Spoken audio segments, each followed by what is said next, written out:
ಪ್ರಶಾಂತ್ರೆ, ನೋಡಿ ಈಗ ಬಹಳಷ್ಟು ಸಂತಸ ಆಗ್ತಿದೆ. ಯಾಕಂದ್ರೆ ಧಾರ್ಮಿಕ ವಿಚಾರದಲ್ಲಿ ನಾವೆಲ್ಲರೂ ಕೂಡ ಮತ್ತೆ ಒಗ್ಗೂಡುವ ಒಂದು ಕಾಲಘಟ್ಟ ಕೂಡಿ ಬಂದಿದೆ. ಈಗ ಈ ದಿನ ಮುಜಲಾಯದಲ್ಲಿ ಇದು ಮುಜಲಾಯ ಕ್ಷೇತ್ರದಲ್ಲಿ ಬ್ರಹ್ಮಸ್ಥಾನ ಮತ್ತೆ ನವೀಕರಣ ಆಗ್ತಿದೆ.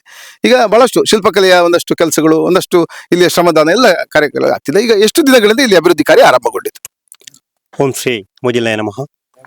ನನ್ನ ಜೀವಿತಾವಧಿಯ ಒಂದು ಉತ್ತಮ ಗಳಿಗೆ, ಪುಣ್ಯದ ಗಳಿಗೆ ಅಂತ ನಾನು ಭಾವಿಸ್ತೇನೆ. ಯಾಕಂತ ಹೇಳಿದ್ರೆ ಒಂದಷ್ಟು ಮಂದಿ ಹಿರಿಯರ ಜೊತೆ ನಾನೊಂದು ಕಿರಿಯವನಾಗಿ ಈ ಸಮಿತಿಯ ಒಂದು ಪ್ರಧಾನ ಕಾರ್ಯದರ್ಶಿಯಾಗಿ ಜವಾಬ್ದಾರಿ ಸಿಕ್ಕಿದ್ದು ನಾನು ಮಾಡಿದಂತ ನನ್ನ ಹಿರಿಯರು ಮಾಡಿದಂತ ಪುಣ್ಯದ ಫಲ ಅಂತ ನಾನು ಎನಿಸ್ತೇನೆ.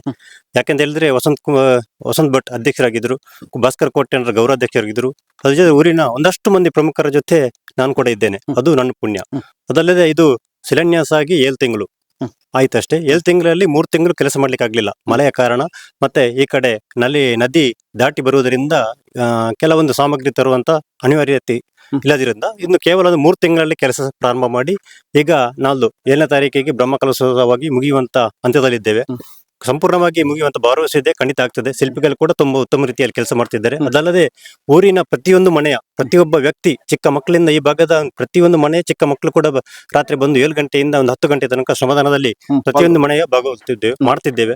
ಈ ಗೋಪುರ ಮತ್ತೆ ಕಾಂಪೌಂಡ್ ಮತ್ತೆ ಬಾವಿ ಇದು ಏನು ಇದ್ರೂ ಕೂಡ ಶ್ರಮದಾನದಲ್ಲಿ ಆಗ್ತಿದ್ದೇವೆ. ಕೇವಲ ಶಿಲ್ಪಿಗಳ ಕೆಲಸ ಮಾತ್ರ ಶಿಲ್ಪಿಗಳಿಂದ ಆಗ್ತಾ ಇದೆ ಅನ್ನುವಂಥದ್ದು ಹೇಳ್ತಿದ್ದೇವೆ. ಅದಲ್ಲದೆ ಈ ಜಾಗದ ವೈಶಿಷ್ಟ್ಯ ಅಂದ್ರೆ ಇಲ್ಲಿ ಬ್ರಹ್ಮರು ಭೂಮಿ ಉಂಟಾದ ಸಂದರ್ಭದಲ್ಲಿ ಉಂಟಾದಂತ ದೇವರು ಯಾವ್ದ್ರಿಗೆ ಬ್ರಹ್ಮದೇವರು.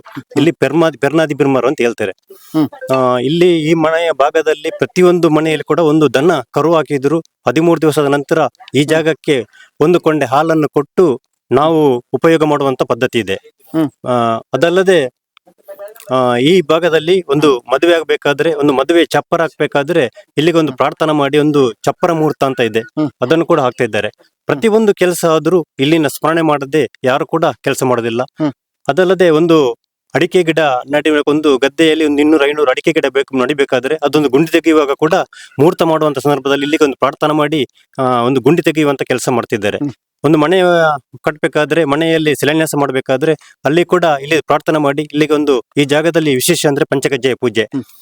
ಇದು ಬಹಳ ಒಂದು ಅದ್ಭುತವಾಗಿರತಕ್ಕಂತ ಪೂಜೆ. 1 ರೂಪಾಯಿ ಪೂಜೆ ಅಂತ. 1 ರೂಪಾಯಿ ನಿಮ್ಗೆ ನೋಡ್ಲು ನಮಗೆ ಚಿಕ್ಕದಾಗಿರ್ಬೋದು, ಆದ್ರೆ ಆ 1 ರೂಪಾಯಿಯಲ್ಲಿ 1 kg ಬೆಲ್ಲ, 1 kg ಅವಲಕ್ಕಿ, 5 ತೆಂಗಿನಕಾಯಿ ಈ ರೀತಿ ಸೇರ್ಕೊಂಡು 1 kg ಅವಲಕ್ಕಿ, 1 ರೂಪಾಯಿಯ ಅವಲಕ್ಕಿ ಪೂಜೆ ಅಂತ ಆಗ್ತದೆ. ಇಲ್ಲೊಂದು ಸಣ್ಣ 400-500 ವರ್ಷಕ್ಕೆ ಅಂದ್ರೆ ಯುಗಾದಿಯ ನಂತರ 9 ದಿವಸದಲ್ಲಿ ಇಲ್ಲಿ ಪಂಚಕಜ್ಜಾಯ ಪೂಜೆ ನಡೆತಿದೆ. ಪ್ರತಿಯೊಬ್ಬ ವ್ಯಕ್ತಿ ಕೂಡ ತನ್ನ ಒಂದು ಕಷ್ಟ ಕಾರ್ಪಣ್ಯಕ್ಕೆ ಏನಾದರೂ ಒಂದು ಹರಕೆ ಹೊತ್ತು ಇಲ್ಲಿ ಪಂಚಕಜ್ಜಾಯ ಪೂಜೆ ಮಾಡಿದ್ರೆ 100ಕ್ಕೆ 100 ಈಡೇರಿಸುವುದು ನಮ್ಮ ಜೀವಿತ ಉದಾಹರಣೆಯಲ್ಲಿದೆ.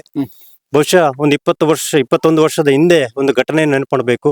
ಇಲ್ಲೇ ಪಕ್ಕದಲ್ಲಿ ಎನ್ಕೌಂಟರ್, ನನ್ನ ಮನೆಯಲ್ಲೇ ನಕ್ಸಲ್ ಎನ್ಕೌಂಟರ್ ಆದಾಗ ಪೊಲೀಸರವರು ಈ ಜಾಗದಲ್ಲಿ ಬಂದು ಪ್ರಾರ್ಥನೆ ಮಾಡಿ ಆ ನಂತರ ನಮ್ಮ ಮನೆಗೆ ಬಂದು ಎನ್ಕೌಂಟರ್ ಮಾಡಿದಂತ ಪೊಲೀಸರವರು ಹೇಳಿದಂತ ಉದಾಹರಣೆ ಇದೆ. ಉದಾಹರಣೆ ಸಾಕಷ್ಟು ಇದೆ.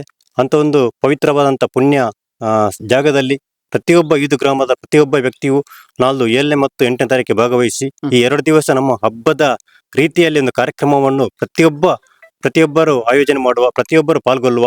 ಅದಲ್ಲದೆ 7ನೇ ತಾರೀಕು ಹೊರೆಕಾಣಿಕೆ ಇದೆ. ಪ್ರತಿಯೊಂದು ಮನೆಯಿಂದ ಒಂದು ತೆಂಗಿನಕಾಯಿ ಆದ್ರೂ ಒಂದು ಹೊರೆಕಾಣಿಕೆಯನ್ನು ಕೊಟ್ಟು ಹೊರೆಕಾಣಿಕೆ 7ನೇ ತಾರೀಕು ಫೆಬ್ರವರಿ 7ನೇ ತಾರೀಕಿಗೆ ಮಧ್ಯಾಹ್ನ ನಾರಾಯಪೇಟೆಯಿಂದ 3 ಗಂಟೆಗೆ ಹೊರಟು ಇಲ್ಲಿಗೆ ಬರ್ತೇವೆ. ಅಲ್ಲಿ ಕೂಡ ಅತಿಥಿ ಗಣ್ಯರು ಉದ್ಘಾಟನೆ ಮಾಡಿ ವಿವಿಧ ವಿನೋದಾವಳಿಯೊಂದಿಗೆ ಇಲ್ಲಿಗೆ ಬರ್ತಾ ಇದ್ದೇವೆ.